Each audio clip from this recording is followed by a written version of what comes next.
Who wants to play a game of what's in the box? Yeah, okay, you can probably guess. In today's video, we have got the new SCX6 from Axial, and it's a monster. And the box is empty, I've already taken it out. Guys, this thing is an absolute monster, and you don't realise how big it is until you get it out of the box. It's crazy. I have not seen anything this big.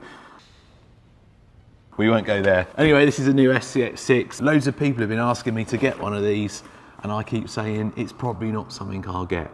And that's still true, because this isn't mine. Someone's brought this over to me to have a look at, to unbox and have a play with it. I've also got a few upgrades for it as well. So in this video, we're gonna have a quick overview of it, and then we're gonna take it straight out, because I wanna see what this thing can do over the quarry. I think it's gonna be an absolute beast. So it's been out a little while. It's only just come out in the UK, but for those that haven't seen any unboxings, in the box, you get some batteries for your transmitter, the instructions, and some stickers. It comes with a DX3.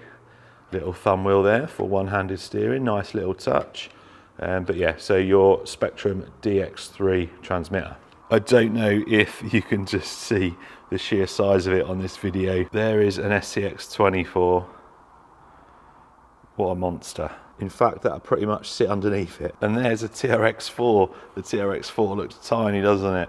Next to it, oh my days. It is huge, which is something my wife says to me, never. So what I really like about the detail in it is good. It's a Lexan body, but it's got like plastic mud guards, or sorry, wheel arches, fenders. Something that's good to see is a driver. We need more drivers in rigs, I think. Big soft tyres. Overall, it's a nice looking, yeah, it's a Jeep, and we know that there's lots of Jeeps out there, but it is a nice looking truck. So it's got lights wide in front and rear in there. We just plug into these extensions. Got a nice engine detail there. Look at the size of that servo. There's my big sausage finger on there. That is a big old servo. Monster of a gearbox, 2-speed, I think it's 2-speed gearbox. And look at the size of the motor. That thing's huge as well. Everything's just massive on this thing. Again, just for scale purposes, that is that's like a 540 can there. Look at the size of it. It's huge. So mud guards underneath there, that'll stop any crap getting in there. 3 battery locations there, there, and there. So you can stock up on your batteries when you go on your trail. You're certainly going to need a small battery to drive this thing back to wherever you've come from, because it weighs an absolute ton. Fixed solid sort of locked axles there. Big old drive shafts.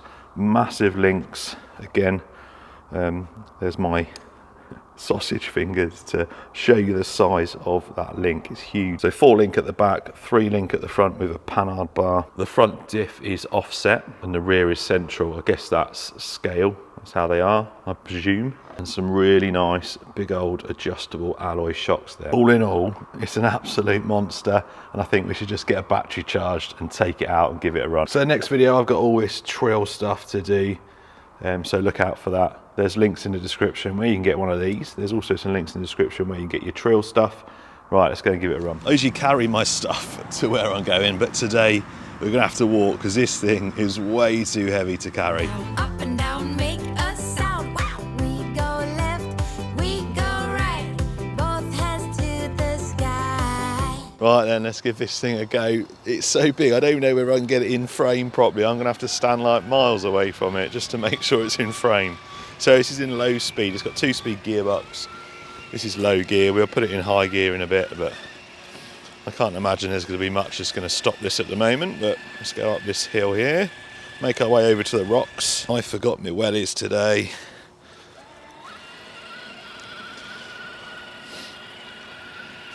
I always forget something. Luckily I didn't forget any batteries or SD cards this time. This looks so good. Such a good looking thing. I think it's because of the size of it. It's just not something you see all the time, is it? Nice and controllable. It's running at 3S. I'm pretty sure you can run these 4S, but we're just running it 3S today. I got a couple of batteries in because I don't want to have to carry it back to the car, so I've got a battery in there ready for like a reserve tank. So when and if the battery that it's currently got in it runs out, we've got a way home, because it's a bit of a trek over there. Oh, the sun's come out for us. So that was low gear, switch it to high gear. There you go. So a nice bit of pace there, and that's 3S.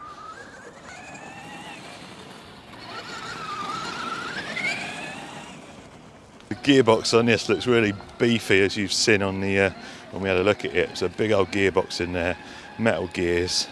The other thing I noticed was the servo for changing gear. It was just there's a bit of movement there, so possibly a bracket or a support may be needed in time. But yeah, it looked like it was flexing a little bit when it was changing gear. Get a little bit of articulation, shall we? Or we'll try.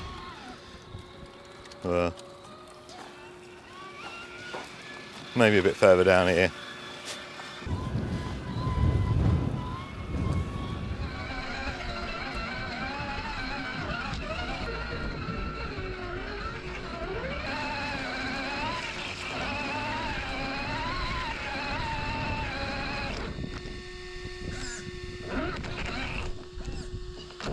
So my up and over challenge that I do for the 1/10. I'm not sure this is going to struggle, but you never know. We shall see.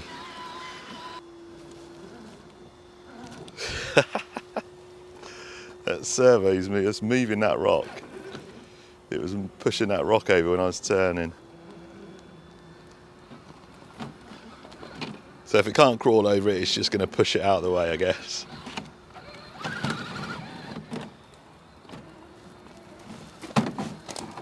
Sorry, Gareth, scratching the body.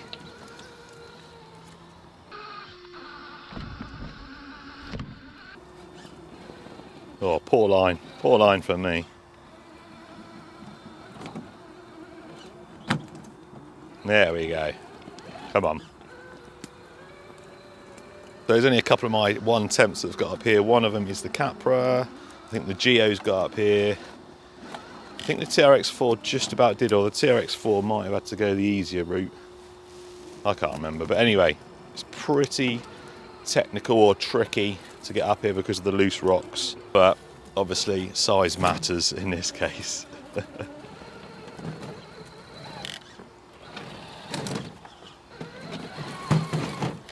Oh, we got a poor line there.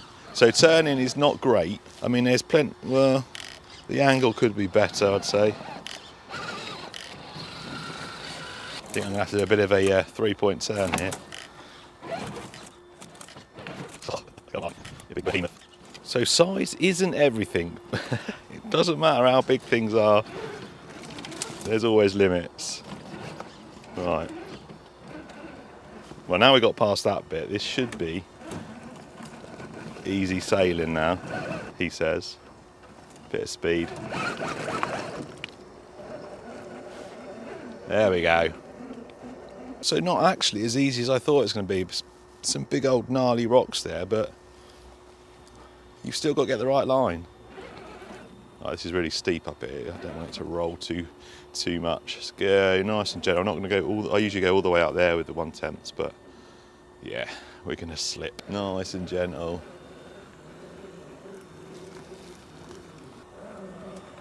Come on. Now I'm presuming we have a drag brake. So let's see how that goes. Let's get a slightly better line there. All right, come on in.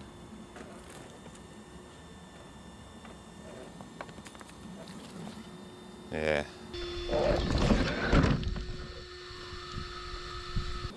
There's your drag brake. Not too bad actually, that was really steep.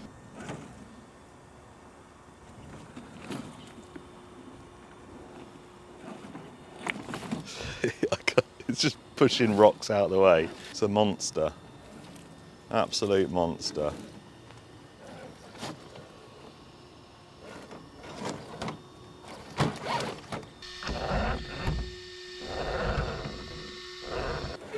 So a few people mentioned, or I've seen it was mentioned that the slipper clutch can be quite loose from factory. This one seems all right actually. Seems to be holding up all right. Well, that's a nice shot, isn't it? That is a good shot. It's a nice flex there. So this thing is an absolute beast. Would I buy one? I don't know whether I would. The price, I think they're worth the money. Oh, I don't want to get caught in that bramble. The quality and the equipment on it definitely, I'd say it justifies the price, but I just don't think I'd use it enough to warrant buying one. So big shout out to Gareth for letting me have a go on his. But yeah, this thing is a beast. Be nice to see some different bodies for it. I mean, the Jeep body's been done to death, hasn't it?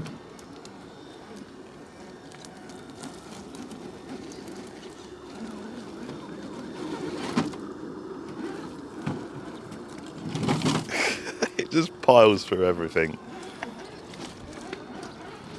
Anyway, that's it for this video, guys. Cheers for watching. I'll leave some links to this in the description for more details. There's also some links to that trill stuff I showed you.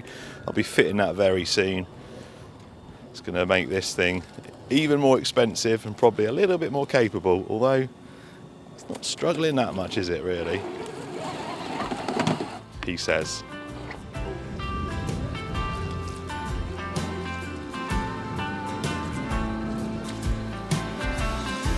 I glide across the ground and over the ocean, and you can't force me down as long as I'm open, like a rose that already found sunlight. The feeling grows, and anything sounds alright. I'm breaking loose, living in the moment in my own balloon.